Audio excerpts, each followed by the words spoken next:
Graças a Deus que você é homem. É sempre uma alegria estar com você, agora no Spotify, também no YouTube.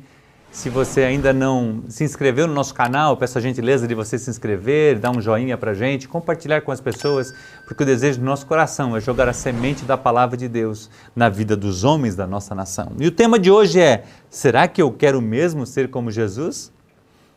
Será que eu quero mesmo ser como Ele? Qual o sentimento em seu coração com esta pergunta? Você deseja realmente seguir seus passos? Eu creio que este seja o desejo do seu coração. Fica comigo e nós vamos conversar sobre esse tema. Será que eu quero ser mesmo como Jesus?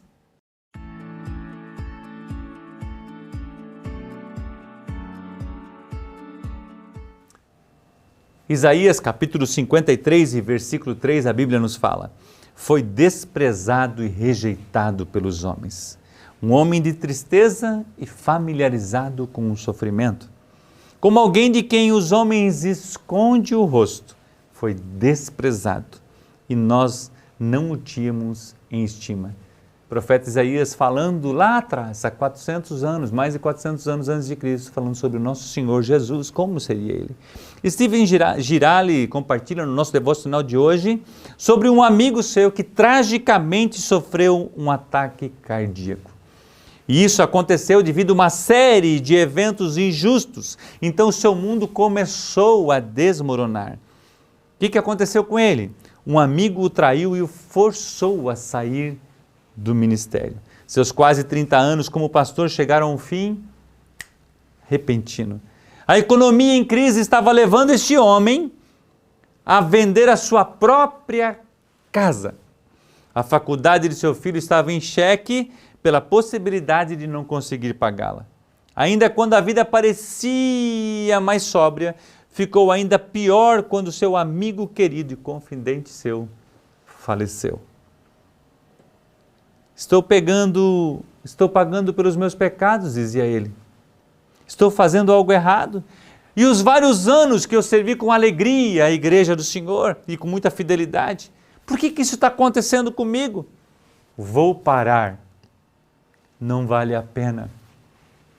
Esse amigo estava passando por dificuldades que eu e você passamos e enfrentamos na vida.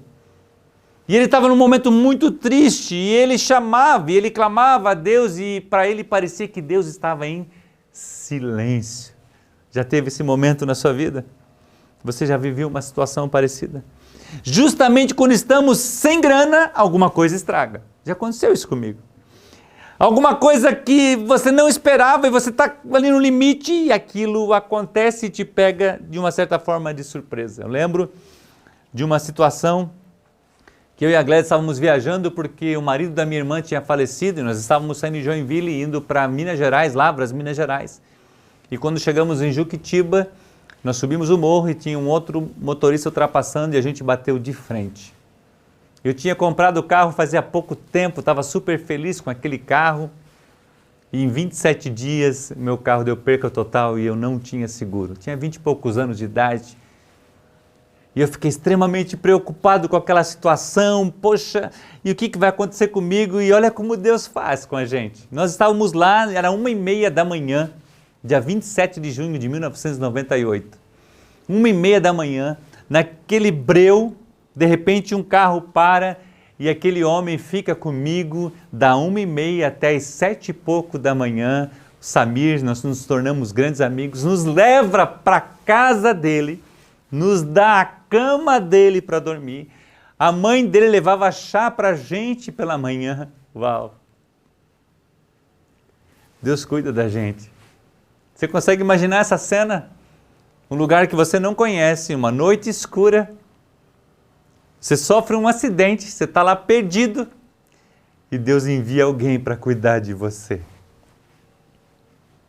Ele nunca nos abandona. Mesmo que como o autor aqui fala, que parece que ele não está ouvindo a gente, mas ele está cuidando. Eu gosto de uma frase do Paul Coe que ele fala assim: quando você pensa que Deus não está fazendo alguma coisa, Ele está fazendo alguma coisa por mim e por você. Sabe, aí a gente saiu de lá e a gente foi retornamos para casa, nem lembro se foi de ônibus, como a gente retornou, não lembro agora.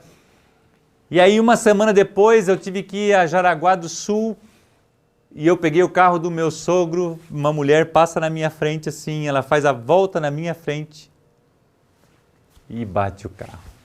Falei, me senti parecido com o nosso devocional aqui. Parece que uma coisa ia atrás da outra. Eu lembro que eu fiquei até com vergonha de falar com o meu sogro, e a minha esposa foi lá entregar o carro para ele, e eu não falei nada, e ele me chamou a atenção na época. Eu estava com o coração tão apertado, o coração tão assim, poxa, o que me falta acontecer ainda?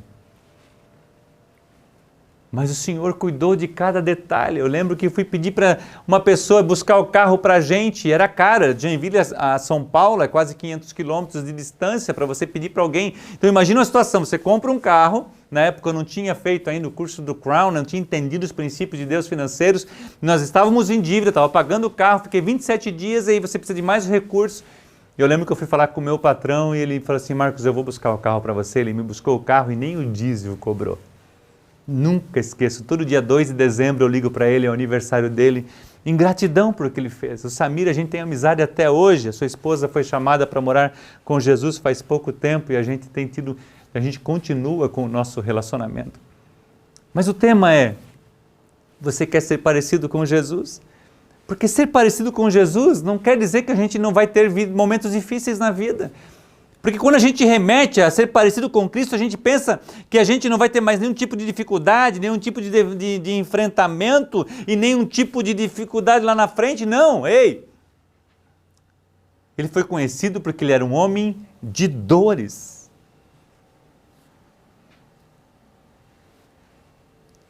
Então podemos perceber que Cristo, nesses momentos de dificuldades, através de uma pessoa que te ajuda, está sendo derramado por nós. Aquela pessoa, o Samir, foi como se Jesus estivesse cuidando de mim. O seu Rolf foi como se Jesus estivesse cuidando de mim.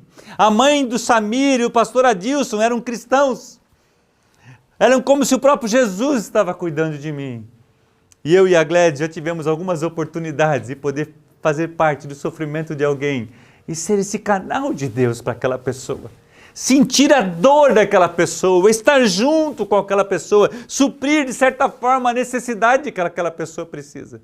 Porque numa situação como o autor menciona para a gente, nesse devocional na estrada, muitas vezes o que precisa é um abraço, é um carinho, é uma ajuda, é dar o recurso, é se colocar à disposição. Paulo fala dos macedônios que mesmo em momento de dificuldade, foram ricos na sua generosidade. Você já fez esta oração? Cristo, viva através de mim. Senhor Jesus, torne-me mais parecido contigo. Pai, ajude-me a ser semelhante a Cristo. Pai, que eu seja moldado à imagem de teu Filho ressuscitado. Quando nós fazemos essas orações, temos a expectativa sempre de dizermos coisas profundas, ou de sentirmos o poder de Deus, ou de demonstrarmos algum atributo maravilhoso de Deus. Não temos a expectativa de sermos convidados para o seu sofrimento. Ainda Isaías escreve, falando, repetindo, ele foi desprezado, ele foi rejeitado pelos homens. Jeremias retrata ainda Jesus como um servo sofredor. Jesus mesmo fala assim, eu aprendi com as minhas aflições. Durante o seu ministério, Jesus foi zombado, ele sofreu injustiças, experimentou dores a ponto de ter uma morte cruel. E a Bíblia fala assim, aquele que não deixar a sua velha vida carregar as suas cruzes, não é digno de mim. Para que eu e você precisamos morrer? Para ser parecido com Cristo, por quê? Porque vai valer a pena. Conforme-se a imagem de Jesus significa que nós conhecemos o seu sofrimento e o reconhecemos. Ele rejeitou utilizar os seus atributos divinos para sofrer por mim e por sua causa. Moisés recusou ser chamado filho da filha de Faraó. Abraão recusou os presentes do rei de Sodoma. Os discípulos abriram mão de tudo por Jesus. Deus está o conduzindo por um tempo muito precioso.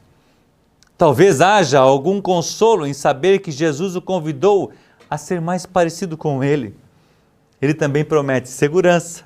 Ele sofreu dores para nos libertar do pecado e das suas consequências. Ele realmente pagou tudo. O sofrimento acabará.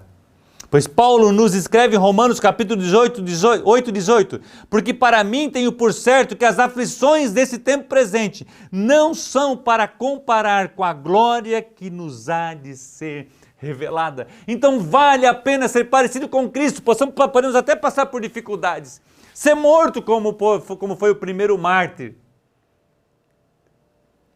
Podemos passar por algumas dificuldades como Jesus passou, ele foi injustiçado, a gente pode ser maltratado, a gente pode ser vendido, como a gente vê a igreja perseguida, muitos cristãos sendo decapitados, mas a glória do Senhor inunda o coração dessas pessoas. Eu lembro daquele filme Ressuscitado, quando passa a versão da morte e do sacrifício de Jesus pela visão do próprio centurião. E eu lembro daquela cena, daquele soldado, quando chega para ele assim, mas por que vocês fazem isso? Mas por que vocês fazem isso? E por que vocês continuam? E aí naquele momento ele mostra a cena, Jesus curando um leproso, ele fala, é por isso. Então nós estamos aqui. Ei, eu tenho certeza que se você está caminhando com a gente é porque você deseja no seu coração ser parecido com Cristo. Então não deixa que o momento de dificuldade, o momento de frustração, o momento de ser até injustiçado, te tire do plano de Deus. Muitas vezes eu e você somos atribulados no sentido que somos traídos pelas pessoas mais próximas da gente. Um líder, um pastor, ou alguém vizinho, um irmão, sei lá quem. E aí isso traz o desânimo, como a situação do exemplo daquele pastor que ele queria parar tudo porque tudo estava dando errado. Ei, o sacrifício de Jesus é muito maior do que qualquer decepção que nós passamos. Então vale a pena ser parecido com Cristo, vale a pena continuar seguindo. Não deixe que as frustrações, ou a perca de um parente, ou a perca de pessoas queridas, como estamos vivendo agora na pandemia, isso mexe com o nosso coração, isso deixa muito triste, mas eu tenho visto pessoas perderam, como o nosso amigo o Alessandro partiu para estar com o Senhor, e a Marília está lá firme, o David está lá firme, estão seguindo Jesus, porque o sofrimento desse momento que estão passando não se compara com a glória que vão receber no porvir e a convicção de que nós vamos passar a eternidade juntos. Então vale a pena, não deixe o sofrimento gerir você, deixe o Senhor Jesus guiar a sua vida. Que Deus te abençoe e um grande abraço.